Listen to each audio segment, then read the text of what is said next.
Okay, great. Hi everyone, I'm Shelly Vishwakarma and I'm joined with Kevin, and I'm mostly working on human modeling and microdoppler simulations using passive Wi-Fi radar. So this would be the presentation overview. I'll be first discussing the objective of the whole work, followed by the microdoppler simulation methodology and the preliminary results I've got so far and the future directions.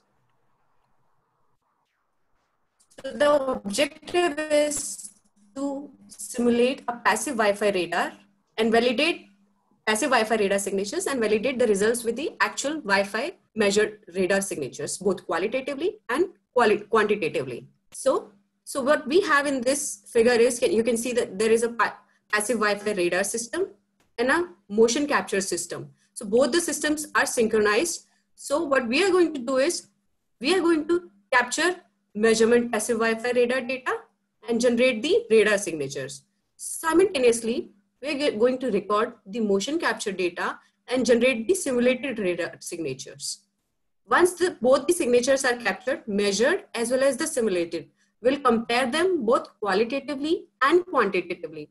The purpose of the whole exercise is to ease the burden on the measurement data collection, because that is very cumbersome task. So what we can do is, we can collect lot of simulation data that is can be compared to the measurement data and will be used for future purposes, for training the networks and doing activity recognitions and such tasks.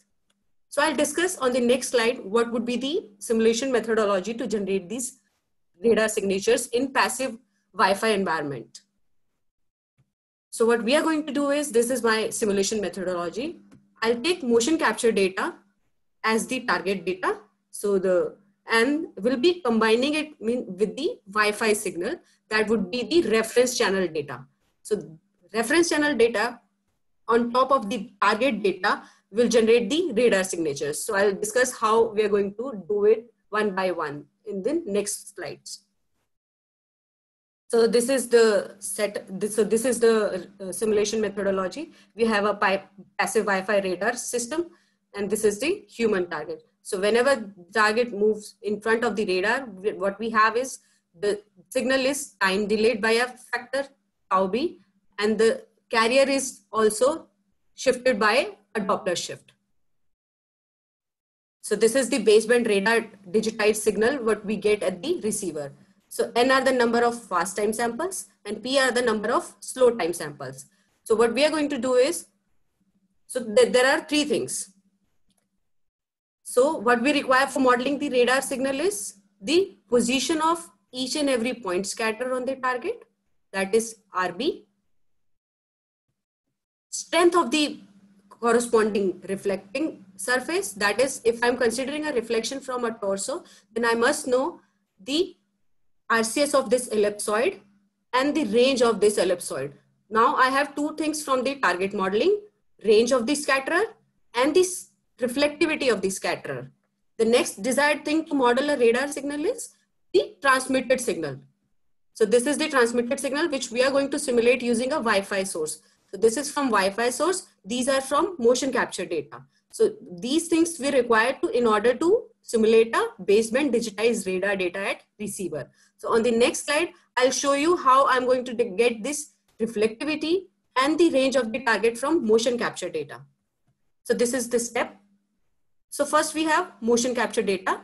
So, in motion capture technology, what we do is, we place several markers on the body of live actor.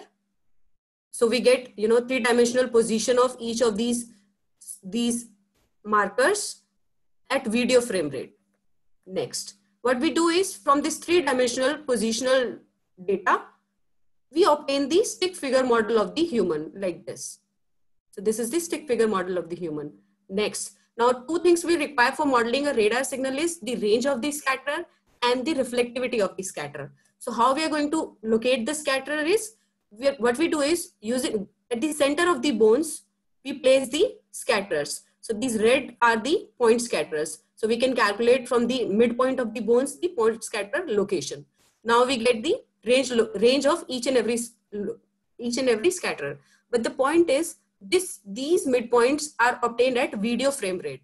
Now what we do is we kind of do interpolation to obtain the point scatter location at radar sampling frequency. That is video frame rate to radar sampling frequency. So now we have the range of each and every point scatterer.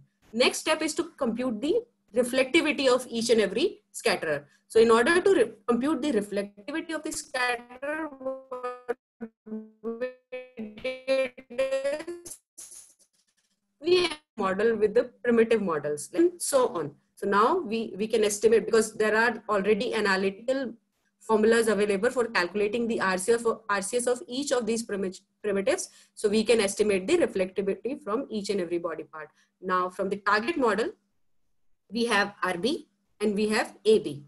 So on the next slide, I've shown a video how I have processed data. So this is the point cloud data we obtained from motion capture system. Now what I have done is fitted a stick figure model on top of this point cloud model. Now once we have this stick figure model, I can embody this stick figure with the primitive shapes. Now next will, I'll discuss a method to simulate a Wi-Fi signal. So at present, since I cannot capture the direct reference signal from the Wi-Fi signal, so what I have done is I have used a MATLAB toolbox called Wireless Toolbox, that is WLAN Toolbox, where I have simulated a Wi-Fi signal that is IEEE 802.11g. So what I have done is, based on the, the maximum Doppler velocity, the Doppler resolution I require, I've set these parameters such as pulse repetition interval, coherent pulse integration time, all these parameters based on this range resolution. I cannot play with it because 802.11g has a bandwidth of 20 megahertz. So the range resolution is restricted. I cannot change it.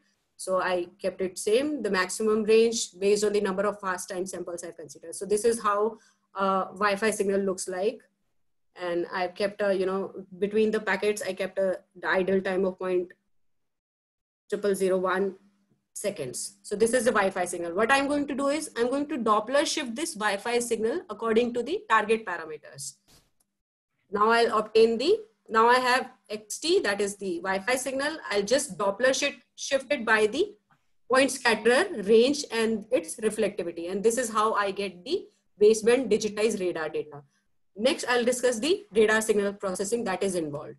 So N are the number of fast time samples and P are the number of slow time sample, that is samples, number of PRIs in CPIs, 1 CPI.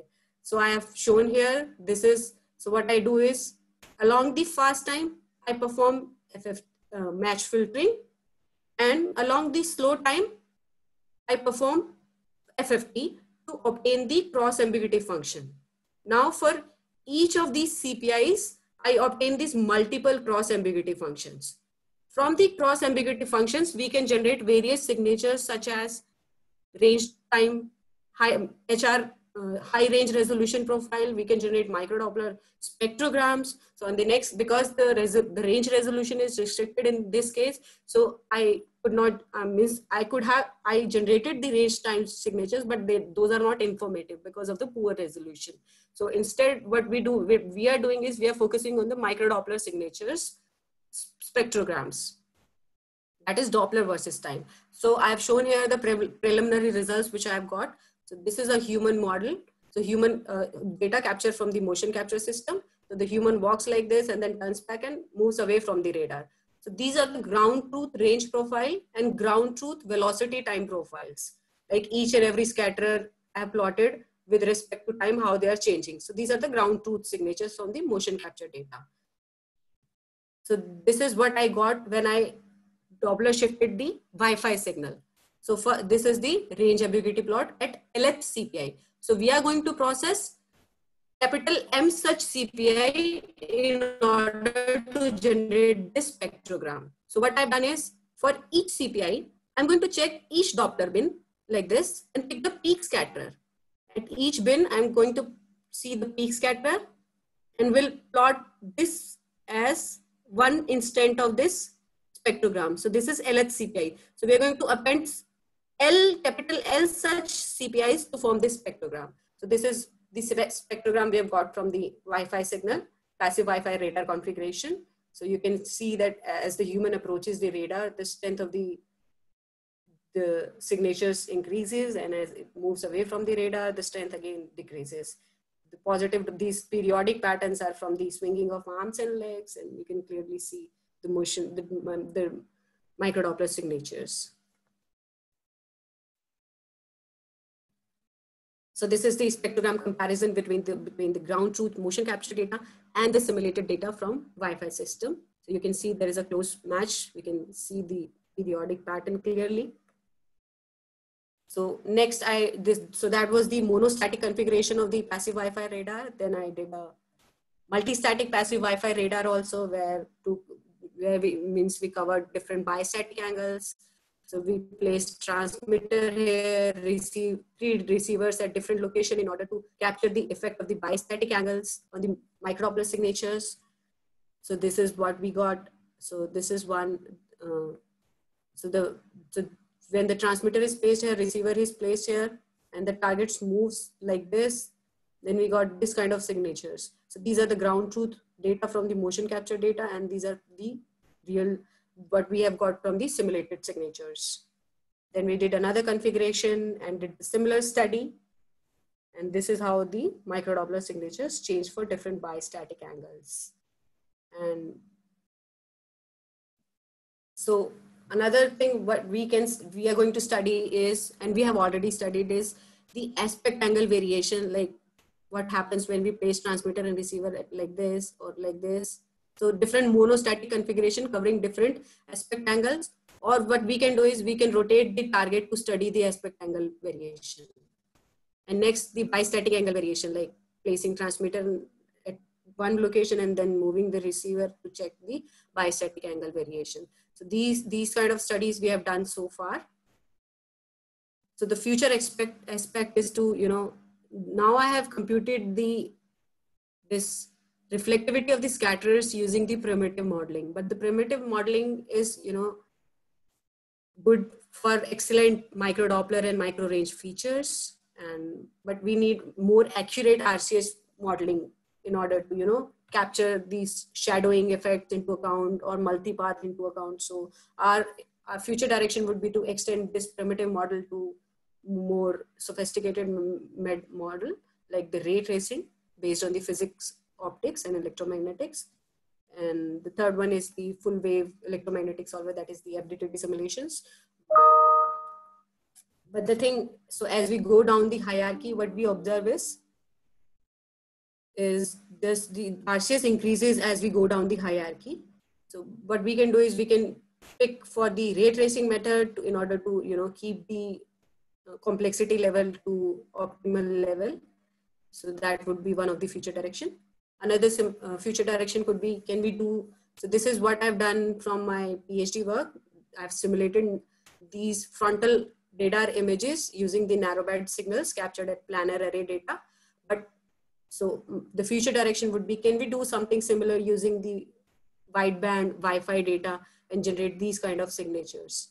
So why we are focusing on this thing is, the future goal is to what if we are successful in imaging targets like this, then what we can do is we can take these images and the ground truth stick figure model and train the neural network. So what would be the aim of the neural network? I'll feed the neural network with these kind of images, and output would be the stick figure model. So in future, when we are going to test the neural network, we'll feed in one of these signatures and it should be able to successfully give the stick figure model that would be more intuitive to, look at it. It is more intuitive to look at the stick figure model rather than the actual radar images. So thank you. Thank you for attending the talk. So any questions?